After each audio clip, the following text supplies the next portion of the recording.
నెల్లూరు జిల్లా టీడీపీలో పరిస్థితి నివురుగప్పిన నిప్పులా ఉంది. అధికారం చేతిలో ఉన్న అదృష్టం జాతకంలో లేనట్టుగా ఉంది కొందరు నేతల పరిస్థితి. ప్రతిపక్షంలో ఉన్నప్పుడు కేసులు భయపడకుండా పోరాటం చేయగా అధికారం రాగానే పెత్తనమంతా వలస నేతల చేతిలోకి వెళ్లడంపై క్యాడర్ తీవ్ర అసంతృప్తిలో ఉంది. కష్టం మాది, ప్రతిఫలం వాళ్లకానే ఆవేదనలో క్యాడర్ పడిపోయింది. 2019 నుంచి 2024 మధ్య 5 ఏళ్ల పాటు రోడ్డెక్కి పోరాటం చేసిన నెల్లూరు టీడీపీ నేతలు తీవ్ర అసంతృప్తిలో ఉన్నారు. ఎన్నికలకు ముందు టీడీపీలో చేరిన వలస నేతలకు దక్కిన ప్రాధాన్యత తమకు లేదని ఆవేదన పాత నేతల్లో వ్యక్తమవుతోంది. అధికారంలోకి వచ్చి ఏడాదిన్నర గడిచింది. అధికారంలో ఉన్నామన్న ఆనందం అసలు టీడీపీ నేతల్లో కనిపించట్లేదు. వైసీపీ నుంచి టీడీపీలోకి వచ్చిన నేతల పెత్తనమే దానికి ప్రధాన కారణం. 2024 ఎన్నికలకు ముందు వైసీపీలో ఉండే కీలక నేతలందరూ టీడీపీలో చేరారు.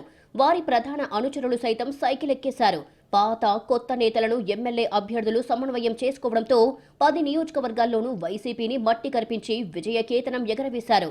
కావలి, ఉదయగిరి, సూళ్లూరుపేటకు ఎమ్మెల్యేలుగా కొత్త వ్యక్తులను టీడీపీ పరిచయం చేసినా క్యాడర్ కష్టపడి పనిచేసి గెలిపించుకుంది. ఎమ్మెల్యేలుగా పోటీ చేస్తున్న వారికి సహకరించాలంటూ అప్పటి వరకు ఉన్న నియోజకవర్గ ఇన్ఛార్జీలకు, మాజీ ఎమ్మెల్యేలకు అధిష్టానం ఆదేశాలు జారీ చేసింది. ప్రభుత్వం రాగానే నామినేటెడ్ పదవులు ఇస్తామంటూ భరోసా ఇచ్చింది. టీడీపీని నమ్ముకున్న వారికే ప్రాధాన్యత ఇస్తామని చెప్పింది. పదవుల విషయంలో తొలి ప్రాధాన్యత ఇస్తామని హామీ ఇచ్చింది. పాత తరం టీడీపీ క్యాడర్ మొత్తం ఎన్నికలలో కష్టపడింది. కానీ ప్రస్తుతం పరిస్థితి తారుమారయ్యింది. ఇచ్చిన హామీలు పెద్దగా నెరవేరలేదు. జిల్లా వ్యాప్తంగా అన్ని నియోజకవర్గాల్లో ఇదే పరిస్థితి కనిపిస్తోంది. దేవాలయాల కమిటీల దగ్గర నుంచి ప్రధాన కార్పొరేషన్ల వరకు తూతూ మంత్రంగానే పదవులు వస్తున్నాయట. వైసీపీ నుంచి వచ్చిన నేతలతో పాటు కూటమిలో భాగస్వాములుగా ఉన్న బీజేపీ, జనసేన నేతలు సైతం పదవులకు పోటీ పడుతూ ఉండడంతో పాత తరం టీడీపీ నేతలు పోటీలో కూడా నిలవలేకపోతున్నారట.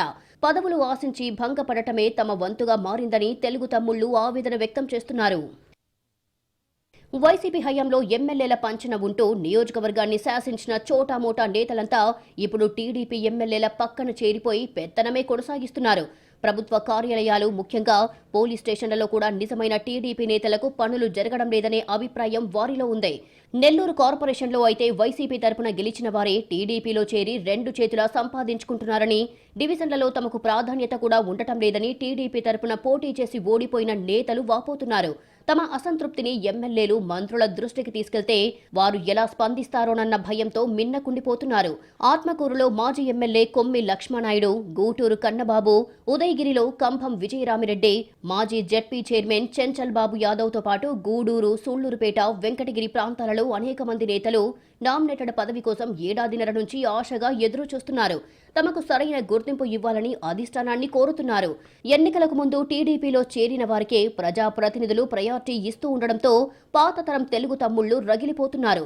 వారిలో ఉన్న అసంతృప్తిని ప్రజాప్రతినిధులు చల్లార్చకపోతే రాబోయే పంచాయతీ, మున్సిపల్ ఎన్నికలలో టీడీపీకి సొంత క్యాడర్ దెబ్బ వేసే అవకాశాలు ఉన్నాయనే చర్చ జరుగుతోంది.